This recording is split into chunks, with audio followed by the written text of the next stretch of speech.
Bem, boa noite.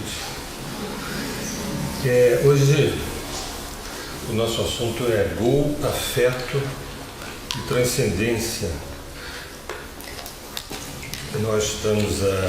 Nosso assunto hoje vai ser um pouco também ligado ao futebol, evidentemente. Nós estamos a menos de 24 horas de uma Copa no Brasil. Eu acho que poucos de nós aqui assistimos a Copa no Brasil em 50 e nós não vamos ver outra tão cedo aqui, então eu acho que isso tem um simbolismo. E eu e Lígia temos um olhar sempre de tentar olhar para a realidade, para as coisas à nossa volta, com alguma verticalidade, com algum comprometimento mais profundo do que simplesmente o fato em si. Então a gente tem feito isso com o futebol, né? Porque é um esporte tão popular no planeta todo, no Brasil nem se fala, e as vésperas de uma Copa do Mundo, qual a relação disso com o amor singelo, se tem alguma relação. Então a gente tentou fazer algumas conexões aqui, trazendo esse tema do gol, afeto e transcendência. E a gente vai fazer um deslocamento, obviamente, um deslocamento do olhar. A gente está nesse momento que a gente vive, falar de Copa do Mundo tem sido falar de desvios, né? Desvios de conduta, de comportamento, de verba, superfaturamento, corrupção, incompetência, improbidade administrativa, tudo isso tem sido falado e, curiosamente, os tempos estão tão diferentes que o que menos se fala é de futebol, né? O que também eu acho interessante isso, eu também acho muito interessante porque parece que as resenhas esportivas cada vez estão se falando mais aquilo que está dando errado e é legal isso, é importante isso, né? Mas quando a bola rolar, talvez, infelizmente, uma amnésia nos cubra o senso crítico e tudo mais. Mas a gente não vai por esse caminho, nem o caminho propriamente do ufanismo do futebol, nem o caminho crítico no sentido sociopolítico. Sim, a gente vai, como sempre, atuar num caminho. O que o futebol tem a ver com a nossa alma, né? Não é a alma brasileira, não, a alma humana, né? O que o futebol tem a ver com a nossa busca mais profunda de realização.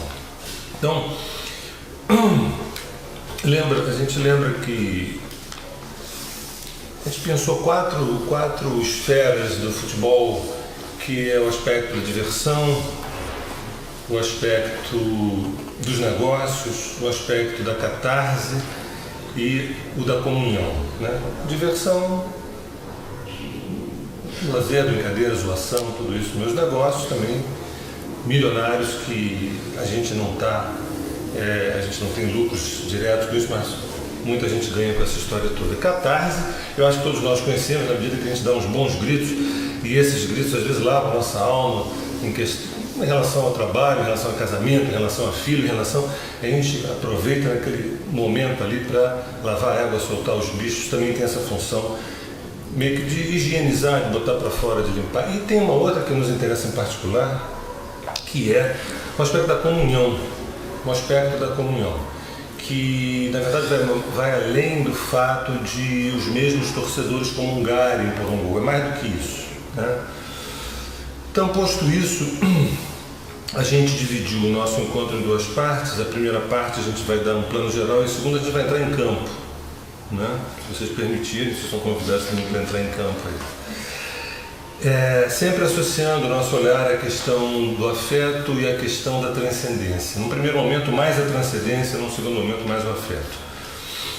Então, eu começo trazendo uma definição assim, do que é jogo. Do futebol, por exemplo, jogo de futebol. Mas eu posso até generalizar um jogo de basquete, mas nos interessa aqui o futebol. O que é o jogo? É um rito friccional. O jogo é um rito friccional em que ego e self se afetam. É um rito friccional em que ego e self se afetam. Em que desejo e vontade se tocam. Desejo e vontade se tocam. Então, a gente vê dois lados se opondo e, obviamente, essa fricção. O objetivo é vencer, é ganhar, botar a bola no gol. E a gente vai fazer uma decantação dessa fricção para perceber que o que está em jogo ali é algo maior do que a própria vitória, né? Logo de tacada a gente vê quem é o adversário. Então é um rito friccional, tem duas partes, e que ego e self se afetam, quer dizer, desejo de vitória e vontade do espírito se tocam, né? E lembrando uma coisa importante, nesse nosso olhar, a gente, por exemplo, gestos e objetos mexem com chaves psíquicas nossas, assim como na Índia, por exemplo, os mudrais, né? Ou as relíquias nas estupas budistas, quer dizer, aqueles objetos são carregados de informação. Aquele gesto, né? Aquele mudra, aquele gesto de mão que significa coisas que a gente não entende, mas os entendidos entendem e a nossa alma entende, são carregados de informação. Então, por que um jogo de futebol, onde inconscientemente uma multidão fica tão tocada, por que esse jogo não teria um código, narrativas, um código secreto, profundo de informações que a nossa psique decodificaria? Evidentemente, no nível periférico, no nível do ego, a gente diz: estou feliz porque ganhei, estou infeliz porque perdi e ponto. Mas isso não nos interessa, isso não acrescenta em nada, isso a gente sabe. Mas que cerimônia religiosa, que cerimônia luminosa, que cerimônia espiritual está dentro de um simples e profano, entre aspas, jogo de futebol, partida de futebol? Então, a gente vai se fundamentar em gestos e objetos, né? Geometria sagrada, figuras que estão mexendo com chaves psíquicas, que às vezes a ficha não cai, às vezes a ficha cai lá na frente, né? Pois seria para a gente um projeto magnífico que, às vésperas da Copa, a gente pudesse deslocar um pouquinho o nosso olhar, ir além da camisa amarela, e além da camisa amarela, que na verdade também significa o ouro, o selfie, toda essa coisa. Nesse particular, quem é o adversário? É muito simples essa resposta. O adversário sempre será a ignorância de si. Então, nós temos duas partes que se friccionam, um rito friccional. E eu tenho um adversário. E adversário é aquilo que eu desconheço em mim. Então, o ato de eu me superar, o ato de eu partir para cima, o ato de eu ter que vencer alguém, implica em eu conhecer as minhas fragilidades, as minhas vulnerabilidades e a minha potência. No mínimo, significa eu me conhecer mais. A função do outro é expor a minha ignorância a meu próprio respeito. Onde está o meu calcanhar de Aquiles? Onde está o meu ponto fraco? Então, quando duas partes se enfrentam, o adversário certamente é a ignorância que eu tenho a meu próprio respeito, né? Então, eu acho que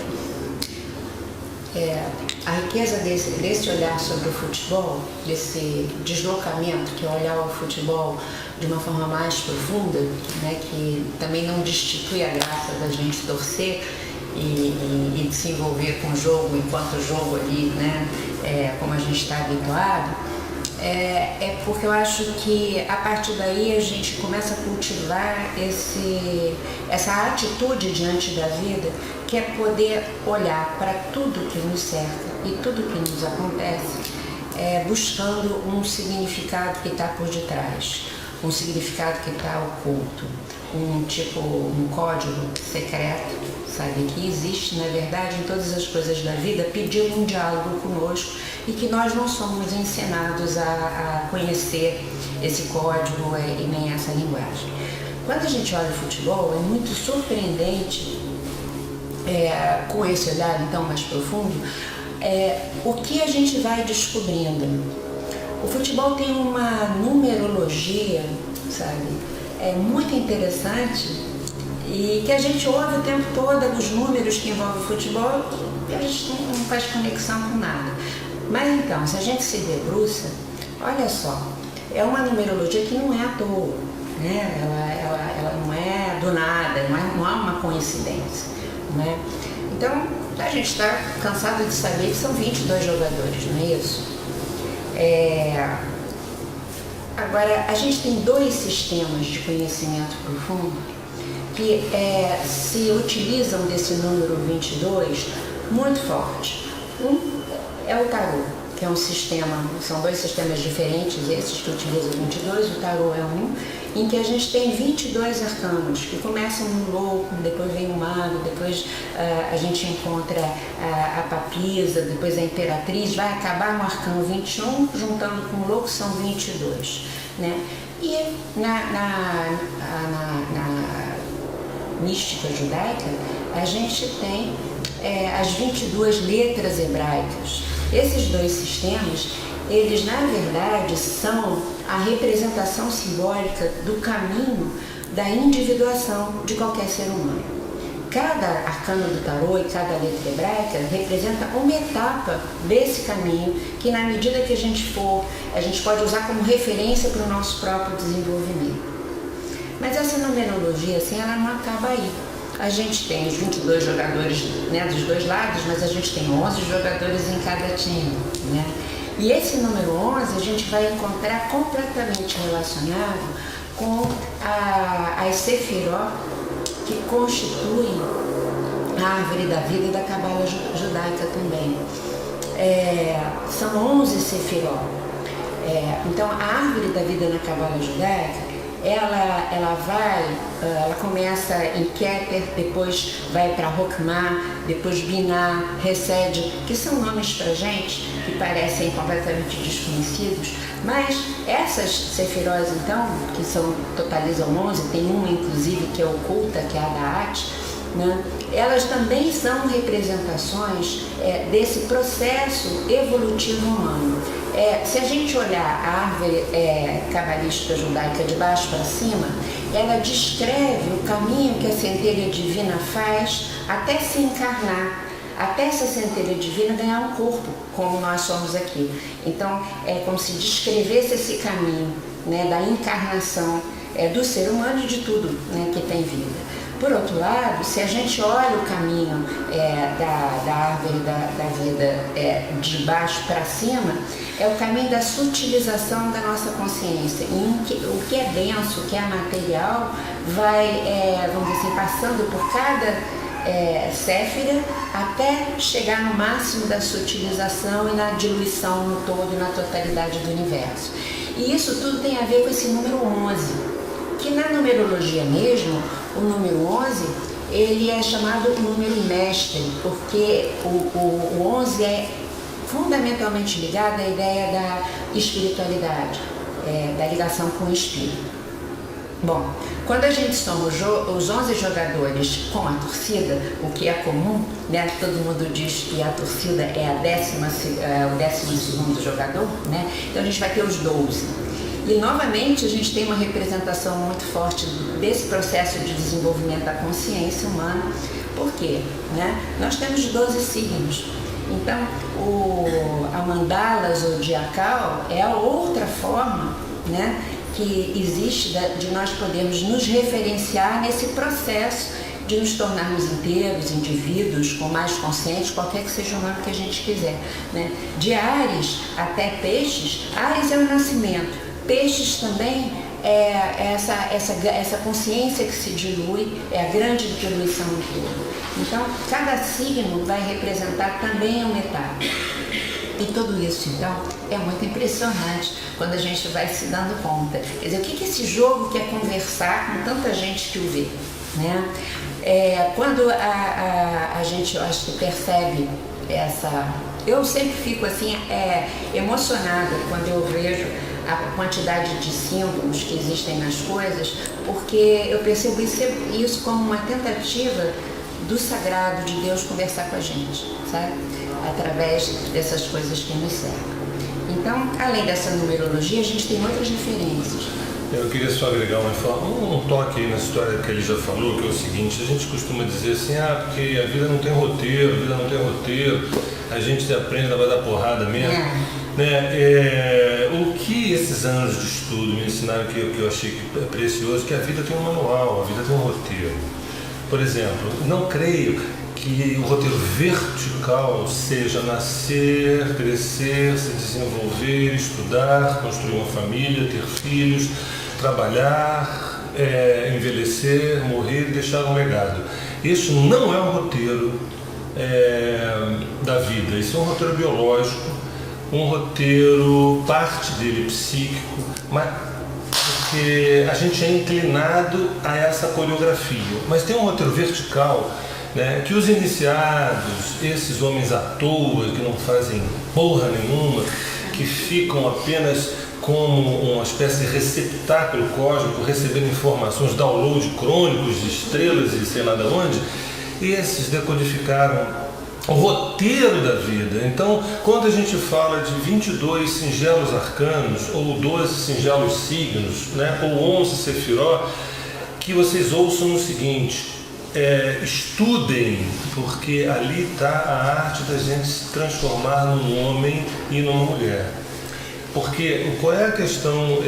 A gente sempre associa essa história ao oráculo. Eu vou procurar essas técnicas para saber se eu vou conseguir isso assim assado. Na verdade, isso é o subproduto desse conhecimento mágico, né? O conhecimento central é o seguinte: olha, nós nascemos desmemoriados, nossos pais se esforçaram, foi difícil, mas esses mestres, esses em que invasaram essa luz, eles deixaram para a gente um roteiro, uma partitura. Quer dizer, do louco ao mundo, do louco ao louco, ou de Ares a Peixes, ou de Keter a Malkuth, ali está o código genético do orgasmo existencial, ali está o código genético da nossa realização.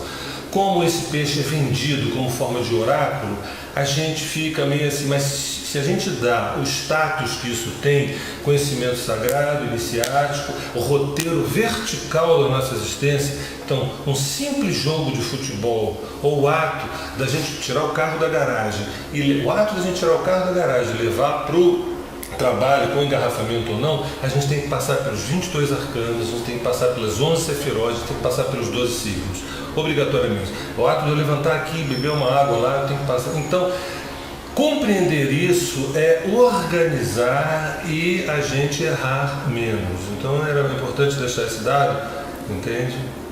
Né? É por isso que eu acho que me emociona, exatamente por perceber que a gente é cercado de dicas. E a gente não aproveita a bobeira, né?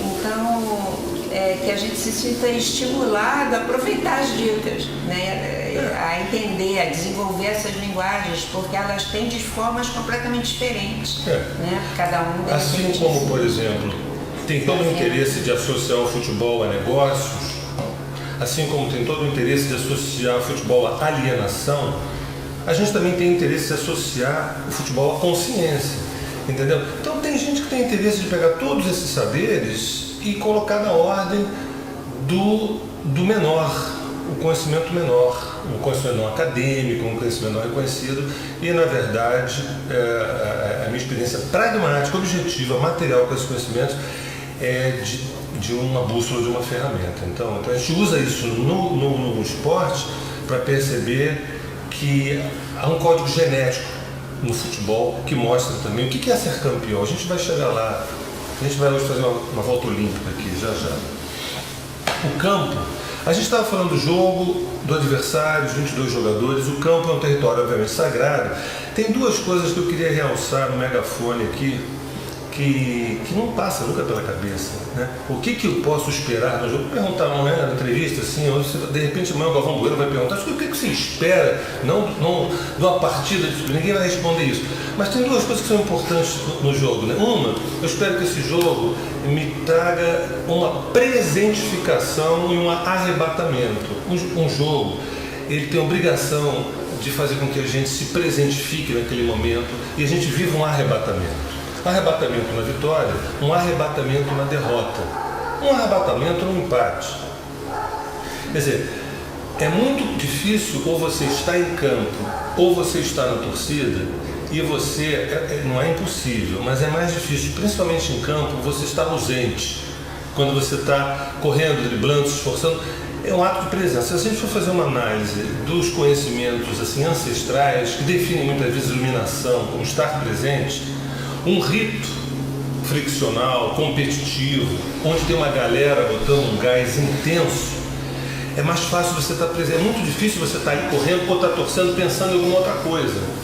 Então, puxa, será que eu posso pegar carona numa partida de futebol, né, que quanto mais egrégora essa partida tiver, quanto mais egrégora, quanto mais status energético essa partida tiver, melhor eu posso surfar, que nem as ondas do Havaí e as ondas da Praia do Flamengo, há uma diferença, entendeu? Então, por exemplo, agora a gente está entrando em umas ondas altíssimas, onde um país ou vários países vão ficar grudados.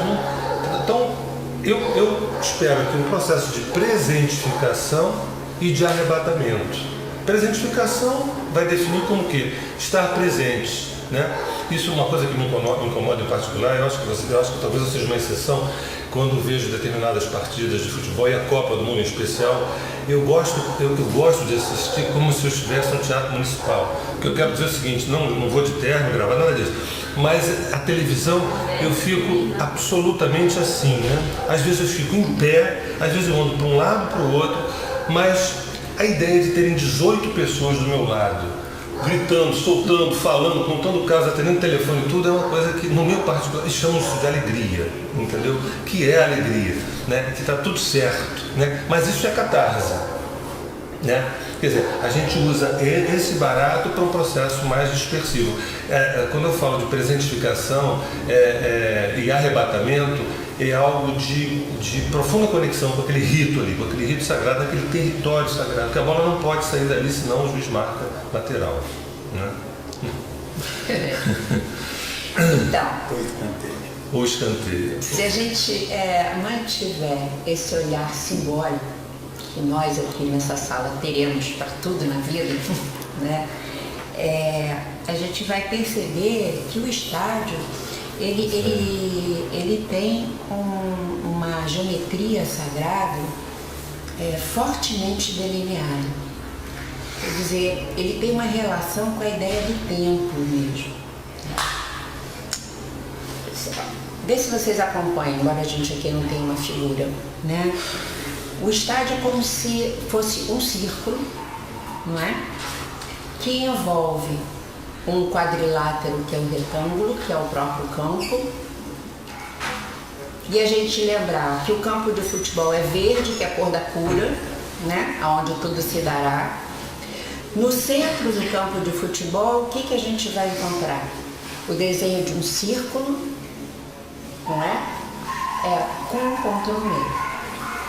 Bom, se a gente pensar que esse estádio em volta, ele pode ser compreendido como o cosmos, como o céu.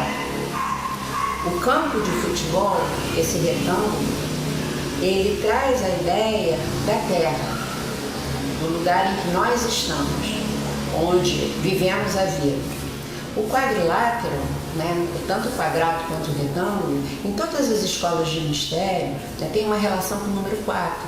E esse número 4, a energia do 4 é da realização concreta na vida, na relação com um mundo objetivo que se concretiza. Tanto que a gente vai encontrar, né, várias referências do mundo. São as 4 direções, são as 4 estações, né, são os 4 elementos e, por fim, a gente tem as 4 funções psíquicas, né, a relação com o corpo físico, com a intuição, com o pensamento e com a emoção.